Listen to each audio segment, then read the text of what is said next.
Hello and welcome to Africa 360. I'm your host, Kwangu Liwewe, coming to you from Harare, Zimbabwe.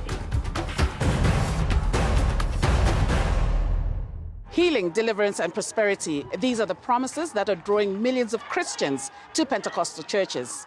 It's the fastest growing stream of Christianity in the world, and it's reshaping religion in the 21st century. This week on Africa 360, we look at the growth and influence of charismatic churches in Africa. Love him or hate him, Zimbabweans are certainly no stranger to the young and passionate prophet, Walter Magaya. Magaya is following the footsteps of his spiritual father, TB Joshua, and is leading one of Zimbabwe's fastest growing Pentecostal churches with an estimated 200,000 congregates each week. Our senior producer, Lindy Mutongana, takes a look at how Magaya is winning the hearts and souls of thousands of congregates.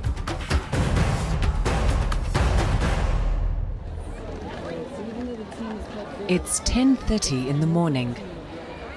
Some of these women slept here last night. Others arrived by bus from South Africa, Botswana, and further afield. Chairs fill up fast over the course of the day as thousands of women gather in this field in Waterfalls, Harare, looking for prophecy, healing, and deliverance from PhD Ministries and its leader, Prophet Walter Magaya. Titled Fighting Anti-Marriage Spirits, this ladies' only prayer night shows just how popular Pentecostal churches have become here in Africa. Magaya's crowds are often so big they're hard to control. At a similar event last year, 11 people died in a stampede. Pentecostal churches tend to thrive among, quote-unquote, the wretched of the earth, where citizens within the region are struggling against hope, where the region has struggled against expansion in terms of access to the goods of development. And so the rise of Pentecostal churches has been almost a replacement of the state, as it were, in the provision of hope and social services. Like his spiritual father, TB Joshua, Walter Magaya has attracted criticism for commodifying hope. Merchandising is key. PhD Ministries sells booklets for $1. Anointed bracelets are $5. And if you spend $10 on a DVD, you'll be blessed with anointed oil, which promises all kinds of healing, even HIV. This woman showed us how her CD4 count, a determinant of the body's ability to fight infection, was significantly below the healthy average in 2011. She visited the prophet in December 2014 and began using his anointed oil. Barely 3 months later, she was free of HIV. The nurses were surprised when they heard I was negative, and another doctor asked me again if I believed that I'm negative, and I said yes. And then he gave me the results again, and I was happy. Televised testimonies like these help attract bigger crowds. And as the crowds expand, so does the prophet's bank balance. These assets include the ministry's Yada TV channel, guest houses for congregants, a residential estate, and a soccer team. It's nightfall, and the crowd has swelled to nearly 200,000. The anticipation is palpable. Finally, the long wait is over. Prophet Magaya has arrived. But before the scores of women inside can get the healing they've been waiting for, the prophet is informed of an urgent matter. One of his congregants is manifesting and has become violent, allegedly breaking the arm of a man who tried to hold him down before tearing off into the night. The prophet's staff have found him. His evil spirits must be delivered before he hurts anyone else.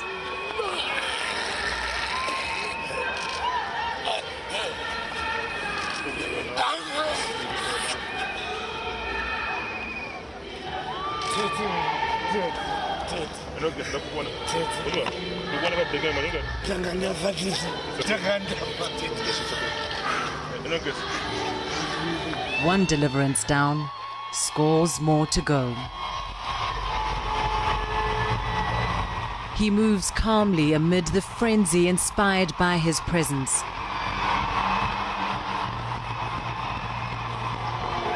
In the mighty name of Jesus Christ. Before his booming voice unleashes a long night of fainting, falling, screaming, retching, crying, and other contortions of the human body. Magaya has big dreams for his ministry, with hopes of expanding across southern Africa. The young prophet may well succeed on a continent where religion and hope are the opiates of the masses. Don't go away, because after the break, we're in conversation with Prophet Walter Magaya. Healing is real. You cannot act healed. You have to be healed.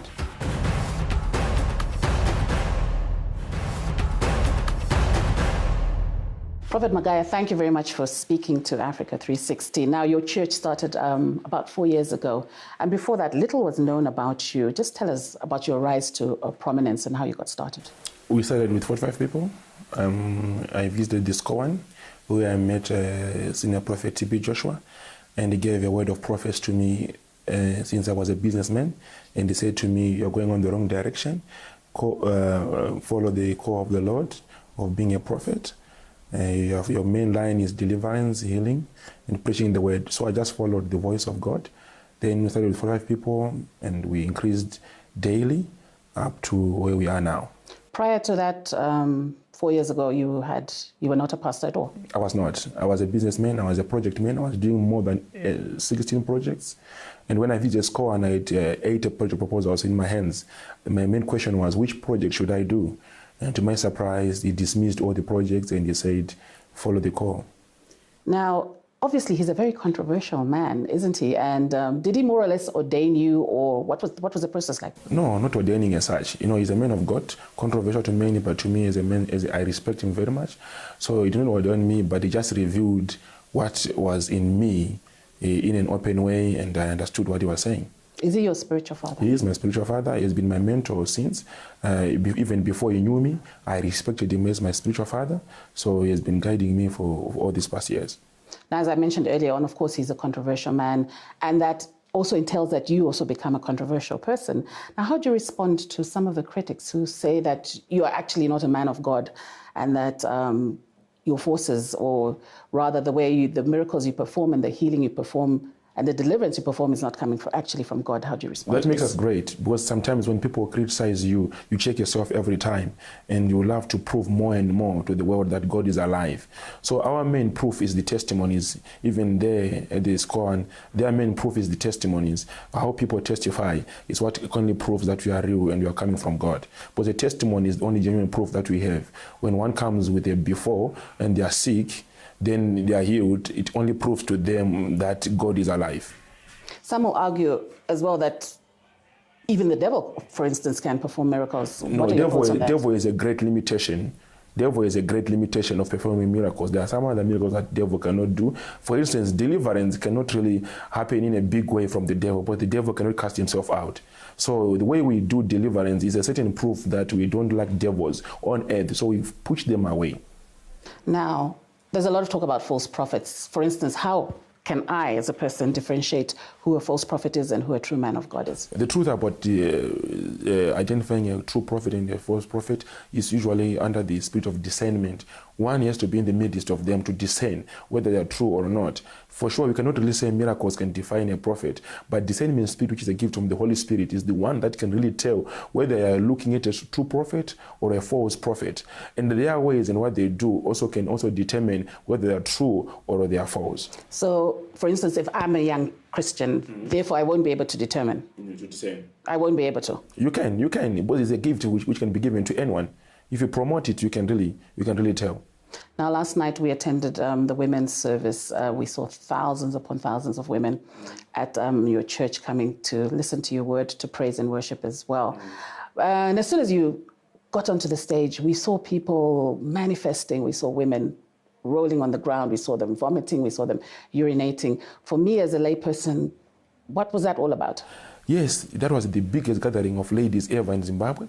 And I tell you, what was happening was only deliverance. People were being delivered from the spirits which were attacking them. And our main theme was fighting the anti-marriage spirit. So in that instance, those spiritual husbands, those anti-marriage spirits inside them, they were screaming out, going, leaving them forever. Still dwelling on yesterday's conference, it was focused on looking at anti-marriage spirits. And obviously, by looking at the crowds, the women wanted to hear this message. So my question to you as a prophet today is, are you preaching what people want to hear, or what they, the biblical values that they should, or the Christian values that they should be learning? For instance, empowering women, or talking about the great women in the Bible, Naomi, Ruth, giving their examples. Why focus on anti-marriage spirits? My first ministry was point of need ministry. I would ask a simple question: what do you want God to do for you? I took it from Jesus Christ. When he sees even a man sick, he would ask him, do you want to be healed? So my main ministry is called point of need ministry, where I need to meet the point of your need. Where you are affected is where I want you to be healed from. So in other words, I realized that there is a problem of marriages all over the world, hence creating that anti-marriage program whereby we are fighting the anti-marriage spirit. So we are meeting the point of need in the society. And what about the other things that are necessary for a Christian in their Christian growth? Do you completely sideline those? No, we don't. You see, sometimes you give a want. When they come for the want, then you produce the need. Because there are things that they really need. For instance, going to heaven. But if you give them that first, they won't come. So you give them the wants, then later on you produce the needs, which they really need for a Christian to survive. Let's talk about what's happening here in Zimbabwe in terms of the Pentecostal churches. Well, some of these prophets, for instance, Magaya, there's Herbert, Angel. What is your relationship like with them? I respect them. They are highly anointed men of God. I remember at one time, 6-7 years ago, I used to attend even some of their services, and it was always my wish to meet them. They are highly anointed men of God. I respect them. As I am saying, they paved the way for me in a big way. They did meet the wall, and they made the people to understand the prophetic ministry. My wish is maybe to develop the relationship more, but I strongly believe they are positioned on a high position in terms of anointing.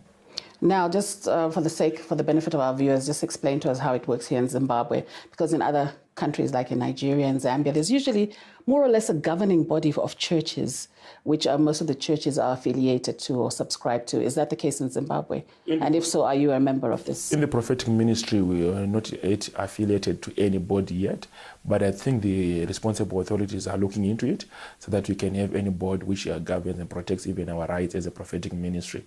It's a new ministry in a nation, so there are no boards which have been created yet. There's a board for the apostolic sect, which is a bit different from our ministry.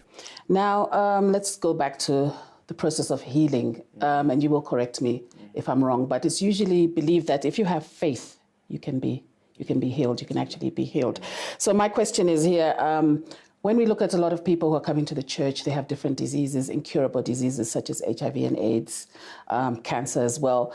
Some people have said prophets have actually told them that they're healed and they should stop taking their medication. As a result of this, people die of full-blown AIDS, which is something that could be preventable. Could you comment on this? I've never met a prophet who would say, stop taking pills because you are healed. Like in our case, we do not give a testimony unless someone has got it before and then after. What is a before and after? If you have got HIV/AIDS, before I pray for you, we need to see the results that you are truly positive. And after we pray for you, you have to go back to the doctor. And the doctor is the one that must test you. And then we take your testimony. And then we say, this is the after now. Meaning the doctor who gave you the pills is the one that must stop you from taking the pills. There's no any prophet who has a right of telling someone to stop taking medication. After all, medicine is a gift from God. It's not like medicine is a sin. Medicine is a gift from God. Luke was a physician. I think he was also in medicine. Luke, this disciple. So I strongly believe that it's wrong for one to say to someone, stop it, taking medication. Healing is real. If you're healed, you're healed. If you're not, you're not. If you're not healed, come for the second time, come for third time, come for fourth time, until you're healed. Let me just get this categorically correct. So you're saying if you're healed, do you need to take the medication? Because you're not sick anymore. The doctor will prove to you. We cannot take any testimony from the mouth. We need the proof from the doctor. They're the ones which said you are healed, you're sick. So we need the proof from them to say you are free from this disease. And obviously, if the doctor saw you that you are free, he would tell you to stop taking the medication. Have you seen any of these cases that I'm referring to where a person actually stops and then dies? So do you counsel these people to say, listen, go back to your doctor, let him tell you? Because we're getting the feedback that it's the prophets who are actually saying, don't take your medication. Every time we have got people who are coming even to our church trying to surrender medication to us, say, I know I'm tired of this medication, I'm tired of these pills, I'm tired of these blood sugar pills and everything. And we always teach even live on our television session that no, that's not right. Healing is real. You cannot act healed. Now, at most of your church services, we hear people call you, refer to God as the God of Prophet Walter Magaya. Mm-hmm. Why do they do that? In my case, I always say God of Prophet Joshua, because I strongly believe he's highly anointed. And I take the case of Elisha, when he prayed and said, God of Elijah. And when God introduced himself even to Moses, he said, I'm God of Jacob, God of Abraham. So God of Isaac. Exactly. So we're comparing our modern day prophets to the ones in the Bible. No, the modern day prophet is a New Testament prophet. The Bible clearly says we are more than them, because those ones were moving with blood in their hands, as the New Testament says. So a New Testament believer is way more than an Old Testament believer. Let's take a break, and when we come back, we'll look at the church and businesses, as well as discuss the church and politics. Do stay with us. Being rich as a pastor is not a sin. You're only resembling your father who owns everything.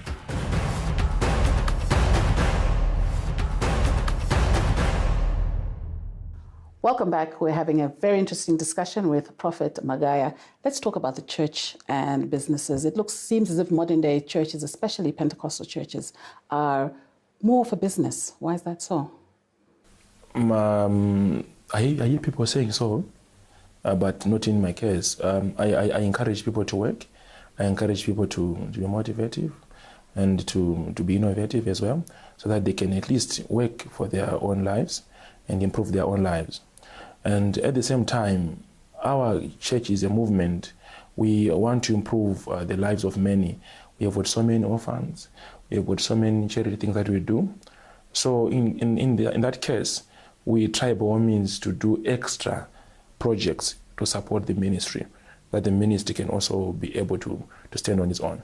Maybe just tell us more about these projects, because it's very difficult for us to see these projects. We see thousands of people coming to the churches. We obviously know they bring probably hundreds of thousands of dollars into the church in terms of their tithes or their offerings, and yet we actually don't see what you're talking about, these projects. For instance, hospitals are not being built, schools are not being built, but you're now telling us you take care of orphans. We really don't get to see this. In our case, we've got the proof of the orphans that we take care of. We've got so many orphans. We pay school fees for thousands of children in remote areas of Zimbabwe. We assist them in a big way. And per se, offering is not as hundreds of thousands as people think. Many people do count the heads and they calculate some dollars, yes, and they come out with an amount. Yes. The truth of the fact is, most of the people that are coming to our ministry specifically, they're coming to be helped. They're coming for healing, they're coming for deliverance. It's a type of different of a ministry whereby people want to be assisted. They're not coming to assist the ministry, they're coming to be assisted. So the setup is different from an ordinary church. That is a ministry, it's a bit above a church. People are coming there to be assisted. So in other case, if you ask them, just speak randomly, what do you want the prophet to do for you? You'll be surprised. They will say, I'm here to ask for school fees, I'm here to ask for something, I'm here to be funded on my project. That's the setup of our ministry. So we actually depend on partners all over the world which partner with us now to support all those people who are in need. That's how we survive. We don't survive on offering, we survive on our partners. And your partners would be, for instance, just give an example who the partner would be. Would it be another church or just... Yeah, like you. Any individual would... Exactly, anyone, even from other churches, other pastors, other ministers, other government officials who are seeing the vision, who are supporting what we are doing, they can just partner from wherever they are and they can support our vision. Still talking on finances, I know your ministry is on healing and deliverance and prophecy, but there are other churches as well that are big on prosperity, and they get a lot of condemnation from the general public because they think it's just a money-making church. How do you look into this? Prosperity is something that has been there in churches from long ago. Even, the policy of churches is you're supposed to pay your temple money before you are even inside the church. It's even now better these years, whereby people are paying offerings whilst they're already in church. So we can safely say prosperity has been the gospel all over the world. Look at Jesus Christ. He said, give to Caesar what belongs to Caesar. But the same Jesus said it's easier for a camel to go through the eye of a needle than for a rich man to enter the kingdom of God. Okay, that's a revelation that needs a better explanation than that. With the time that we have, I cannot really explain what he was referring to. You know, when you are reading the Bible, what it reads is not what it means sometimes. There's a deeper line inside it. But money is the root of all evils. It's the same Bible telling us this says message. The love of money, not money. The love of money. The word but when love. you see these churches with a lot of money, pastors with private jets. Who's the owner of the money? Isn't it the church? No, who's the owner of the money? God says, I'm the owner of the sovereign God. And if you're one of the children, why should you have the money? But why do they lead such an extravagant life when yet the masses they're poor? They can barely feed. It all depends with the type of the minister that is ministering that ministry. In my case, what I believe is if the man is rich because of the poor that are behind him, and he must support the poor. You see what I mean? I think we get well to support others. We get well to create an empire of supporting others. That's what I believe. If the pastor is rich, he's getting rich because he needs to support other people. And being rich as a pastor is not a sin. You're only resembling your father who owns everything. Are you a rich pastor? I can say I'm a very rich pastor in the spirit, not in the material. Whatever I get in my life, I share with others. But I tell myself as a very rich pastor, but in the spirit. Whatever I get, I share with others. If I get $100 in my life, my policy is I keep the $10 and I share the $90. Are you willing to share with us your net profit, how much you're worth? I'm not really sure how much I'm worth, because to be frank with you, whatever I get in my life passes on to the next person. So it's very difficult to calculate how much I'm worth. But I can tell you how many I assist. For instance, I've got 5,000 families who are under my care, and I take care of them every time. They can determine how much I'm worth, because they are the ones which hold what I have, but I support them genuinely. Let's go quickly into politics. You've been quoted as saying there's no better leader than President Robert Mugabe, and you went further to say he's God-given. Are you aligned to ZANU-PF, the ruling party? No, I'm aligned to the president. Whoever is in power, I'm aligned to them. Here in Zimbabwe, or generally whoever is in power, I'm aligned to them. If one gets to be a president, I support them. And just explain more why you think this person is God-given. Every president is God-given. No one gets into power because of their wisdom. They get into power because God allowed them to. And the Bible gives me a straight instruction: pray for your leader. So I pray for him. And I love him as a leader because he's my leader. But some people think he's a dictator and he's autocratic. You know, it depends on which eye are you looking at. With his character, I can safely say one of the most peaceful countries in this world is Zimbabwe. That's one of our gifts in Zimbabwe. But the argument would be that people are too scared to take to the streets. No, they're not scared. Voice their opinions. They're not scared. They're not scared. No one is scared in Zimbabwe, but we enjoy our peace only. People say that we may say we are scared, but in my case, I think we enjoy our peace and the ways and the strategy that you have done to make sure that people do not go in the wild way, because hope is always needed. We always to keep on hoping for the better life than to be wild and than to fight the authorities. It's there because God allowed it. Now, if you say every leader is God-given, how do you really leaders like Uganda's former leader Idi Amin? Yes, he was Charles Taylor. How do you say he was there for a reason? He was there for a reason. Look at David when Saul was the leader. He said to himself, "How am I to kill a leader who was placed by God?" Regardless of how they treat the citizens. Because everything that happens for the good. Finally, 2015. If we look at the continent Africa, do you have any prophecies that you have? Just give us maybe 3 key prophecies to do with the whole continent, which you probably saw at the beginning of the year. I'm not at the privilege of saying them now. I can safely say I'm verifying a lot of them. I may say them when I visit South Africa on the crusade of 27, 28, 29, 30 May, that I may reveal them more there. I think that I'm still verifying so that I won't call the shots in the wrong way. But what I can safely say in general terms, this was said even 5 years ago, and I'm repeating it. There's a great revival in Africa in terms of Christianity. You know, Christianity used to come from the other side, coming down here. But I strongly tell you that it's now coming from here, going up there again, reteaching them, re-describing it to them, and making them understand the movement of God. Prophet Magaya, thank you very much for speaking to Africa 360. It's been a pleasure. Thank you very much.